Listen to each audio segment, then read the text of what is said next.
Bueno, pues vamos hoy a hablar sobre la conmemoración de los 700 años de Tenochtitlan, ¿no? De la fundación de Tenochtitlan. Eh, Asumiendo que, de acuerdo al discurso oficial, se fundó en 1325, ¿no? La fecha no es clara para los historiadores, hay varias fechas supuestas sobre este acontecimiento. Pero vamos a empezar con esta imagen, ¿no? Que una imagen dice más que mil palabras, ¿no? Están ahí el desmontaje de, del templo mayor que se hizo hace un par de meses o el año pasado, me parece, ¿no? Donde dice, es una reconstrucción del templo mayor, los templos de Huitzilopochtli y Tlaloc, y dice ahí, a los indígenas se les admira en museos, pero se les margina en la vida real. Correcto, ¿no? En México, México es un país con ahí un tema de discriminación permanente hacia los indígenas, teniendo una población en su mayoría mestiza y una gran población indígena. Es un problema recurrente en la sociedad mexicana. Hay muchas pruebas de ello, ¿no? Simplemente salir al centro histórico de la Ciudad de México y ver, por ejemplo, el trato que se le da a los indígenas y el trato que se le da al resto de la población. Es algo que se ve a simple vista. Pero ¿qué hay detrás de las conmemoraciones de este tipo? Si nosotros vamos ahorita a los festejos de 700 años de Tenochtitlan, podemos ver muchos artículos periodísticos cubriendo la conmemoración. Eh, Incluso por parte, ¿no? Sobre todo por parte del gobierno actual. Y vamos a ver algún artículo, ¿no? Vamos a ver. Bueno, el país nunca nos deja ver nada, ¿no? Pero bueno. Vamos a ver, por ejemplo, por qué AMLO conmemoró los 700 años de la fundación de México Tenochtitlan en 2025, ¿no? Vamos a ver. La presidenta Claudia Sheinbaum encabezó el 26 de julio la conmemoración por los 700 años de la fundación de México Tenochtitlan. Este acto también ya había sido recordado por el expresidente AMLO en 2021 en Templo Mayor, ¿no? Que fue cuando montaron estas. Este, Durante la conmemoración de 7 siglos de historia de México, Tenochtitlan, el 13 de mayo de 2021, AMLO externó la fundación de la Ciudad de México hace 700 años como una nueva etapa. Se sabe que entre 1321 y 1325 un grupo de indígenas procedentes del norte asentaron en este sitio para conseguir su sustento, ¿no? Diego Prieto, exdirector del INA y actual titular de la Unidad de Culturas Vivas, Patrimonio Inmaterial e Interculturalidad, explicó que se conmemoró esta fecha en distintos años. A su llegada al evento, México Tenochtitlan, 7 siglos de legado de grandeza, encabezado por Claudia Sheinbaum, Prieto indicó que los festejos de hace 4 años se planteó para que se alineara con la celebración de la consumación de independencia. El festejo de hace 4 años sobre todo se planteó como, digamos, alinear las grandes efemérides. Sí, porque históricamente no era preciso, ¿no? Es mucho más probable el 1325 como fundación de Tenochtitlan que el 1321. Pero también hubo un planteamiento interesante a través del licenciado Alfonso Suárez del Real, asesor político de la Coordinación General de Comunicación y Vocería de la Presidencia, que planteaba que probablemente podríamos fijar en esa fecha lo que él llamaba la Fundación Lunar. Hay una primera fundación que corresponde a Miscalco, que de alguna manera recuerda el nacimiento del primer mexica libre. No hay una historia, digamos, de bronce inamovible, hay debates y hay hipótesis. Lo importante es que, más que irnos a detalles por supuesto, deben analizarse y discutirse, irnos al sentido profundo de una celebración como esta. Expreso están queriendo justificar la inexactitud de hace 4 años. Seguimos estudiando, seguimos comentando. Hoy lo que en realidad no es una fecha fundacional, el año. Si se coincide en términos generales, otra vez no es que sea absoluto, pero el 26 de julio es el paso cenital, segundo paso cenital del Sol por el Templo Mayor. Entonces esto astronómicamente, pues para muchos danzantes de la mexicanidad, representa una fecha astronómicamente importante y por eso coincidiendo con ellos, con la tradición de la danza de hace más de 50 años, han escogido el 26 de julio. Decir que estas danzas tampoco son históricamente precisas, ¿eh? Estos danzantes que vemos en Zócalo, ahí junto al Museo de Templo Mayor, enfrente de Palacio Nacional, tampoco son históricamente precisas. Los códices y las fuentes primarias de la época no nos indican que así fueran las danzas que realizaban los mexicas, ¿no?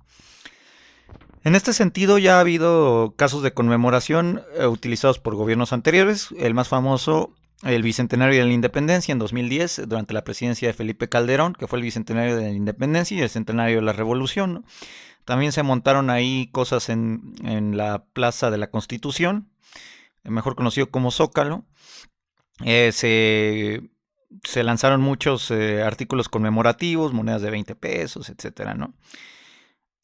Y entre todo ello, pues se veneraron los restos, se exhumaron y se veneraron los restos de los héroes de la independencia, eh, lo cual fue un tema de controversia y no es realmente el tema de este video, pero todo ello se puede estudiar en este libro, coordinado por Carmen Saucedo, que se llama Los restos de los héroes del Monumento a la Independencia. Ahí lo pueden encontrar en la librería de Lina, ¿verdad? Aquí se los dejo por si les interesa saber más. Estos restos se encuentran actualmente en el en el mal llamado Ángel de la Independencia, que en realidad se llama Columna de la Independencia, puesto que no es un ángel, ¿no? Es la diosa griega de la victoria, Nike, regalada por el gobierno de Francia al gobierno de Porfirio Díaz en 1910, justamente para el centenario de la independencia, ¿no?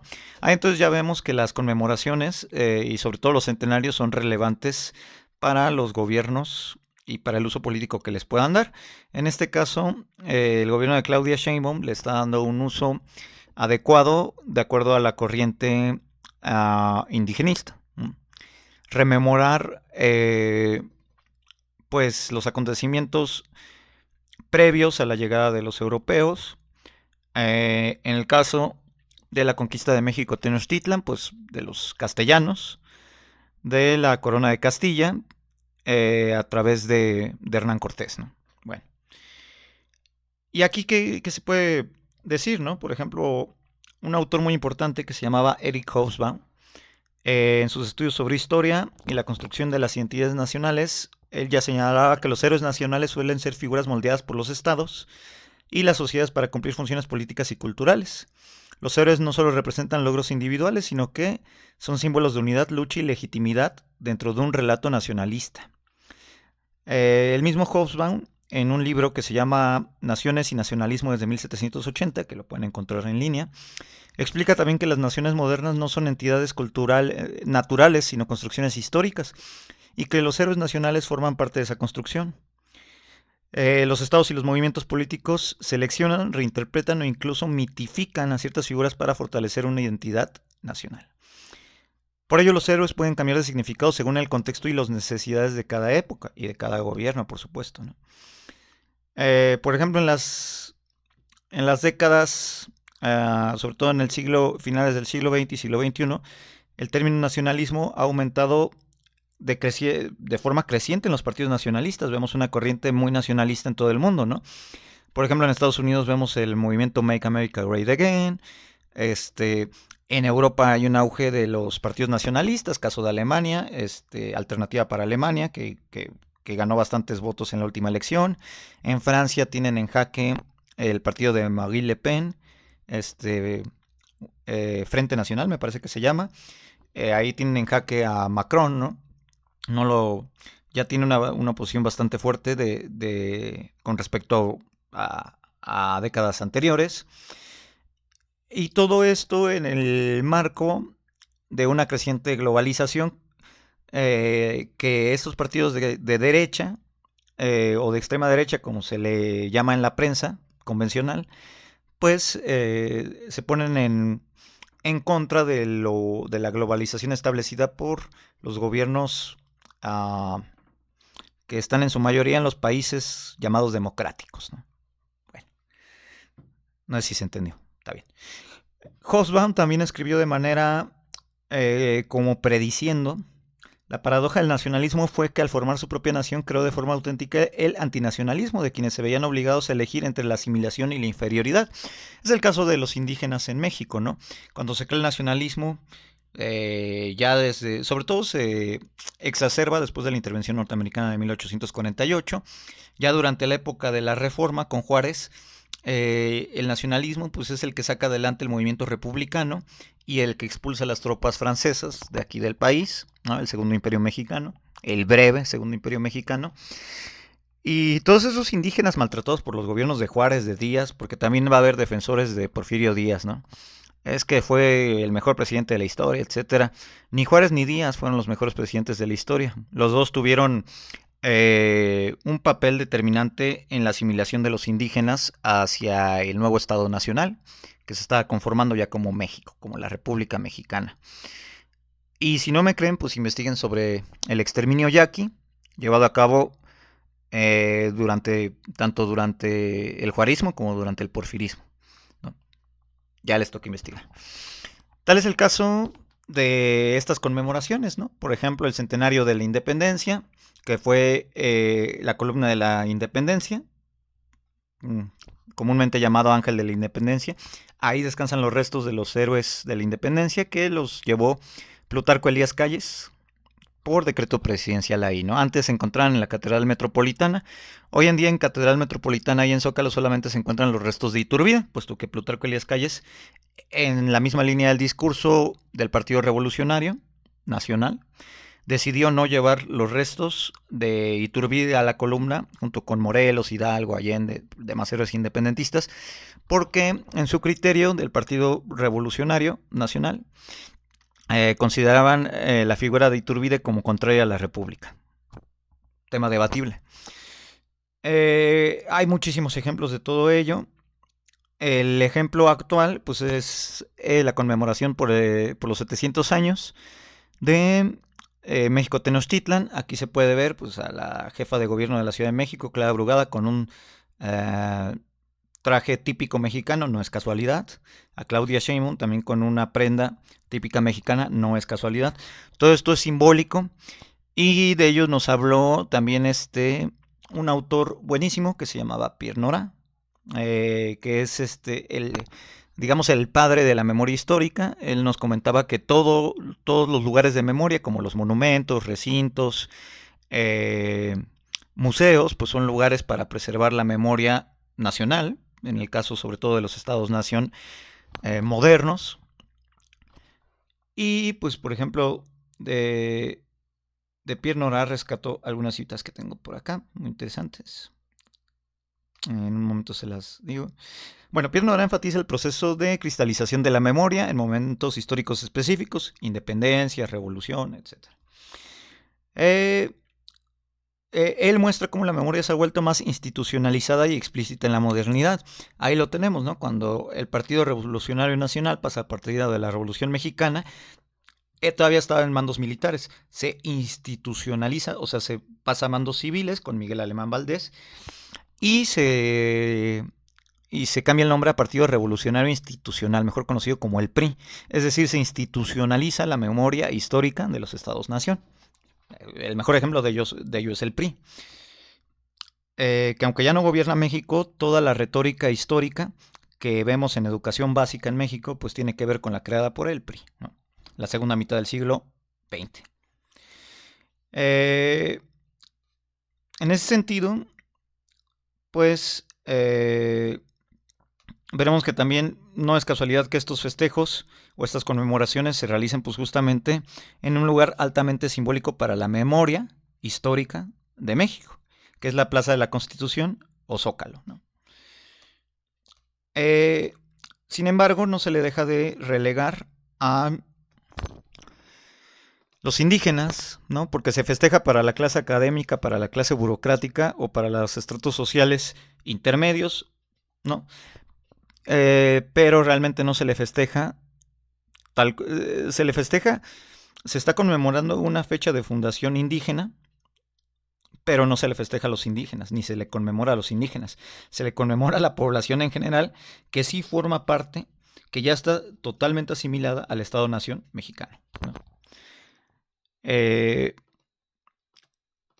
Tal cual como fue en el Bicentenario de la Independencia, ¿no? Por ello, pues es importante preguntarnos cuánto se ha gastado en todos estos festejos, ¿no?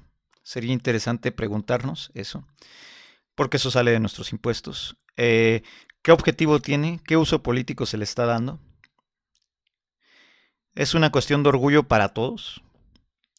Es decir, hay muchísimos planteamientos, ¿no? Por ejemplo, aquí Jornada dice, ¿no?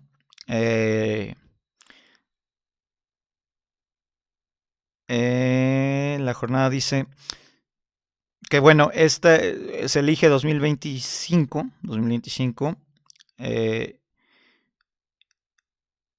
históricamente, dice, Coatlicue, hallada en agosto de 1790, Tlaltecutli en octubre de 2006, la Piedra del Sol en diciembre de 1790, la Coyolxauhqui en febrero de 1978 y el Teocalli de la Guerra Sagrada de 1926. Aunque falta Tlaloc, ¿no? Todas estas fueron representaciones simbólicas que se dieron ahorita con la conmemoración. La historia, pues, se verifica a través del año 2 Caña Mexica, que correspondería al 1325 en el calendario occidental o el calendario gregoriano. Y por eso se elige el 2025, ¿no? Mientras las imágenes monumentales se suceden sobre las fachadas de los recintos históricos, una voz femenina y otra masculina narran el establecimiento y crecimiento de la capital Tenochca, la llegada de los conquistadores, encabezados por Cortés, la caída del orbe mexica, el surgimiento de la Nueva España con sus instituciones coloniales, su sistema de castas y el afán de desecar el territorio.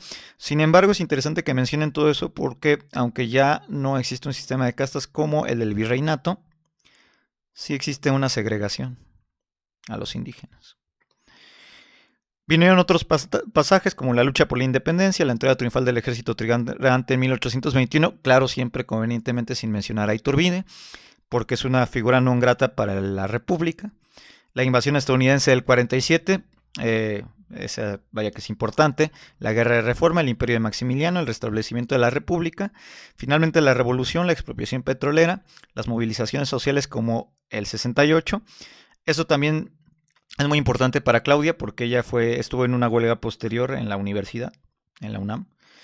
Y no sé por qué es tan importante los mundiales de fútbol del 70 y el 86, pero los nombran. El sismo del 85 y la organización social que impulsó hasta llegar a nuestros días, una ciudad que ha sido testigo, parte y escenario de la construcción democrática del país. Ese es el discurso que maneja el gobierno actual. Recordemos, y todo esto nos sirve para entender las grandes similitudes que hay entre el actual movimiento de regeneración nacional y el Partido Revolucionario Institucional, ¿no? Es decir, institucionaliza la memoria histórica del Estado mexicano para servir a sus usos e intereses políticos. Claro, de los que están asimilados por el Estado-Nación, pero de ellos no. Eso es muy visible en estados como Chiapas, ¿no? Que no están integrados a la Federación Mexicana, ¿no? Entonces, bueno, ese es como que lo que quería rescatar ahorita. Ya hablaremos más sobre los 700 años de Tenochtitlan. ¿Cuánto nos está costando esto? ¿Qué uso tiene esto? ¿Qué uso político tiene esto? Está por verse, ¿no? Síganos para más contenido. Y aquí estaremos en el canal. Denos like y gracias por todo su apoyo. Bye.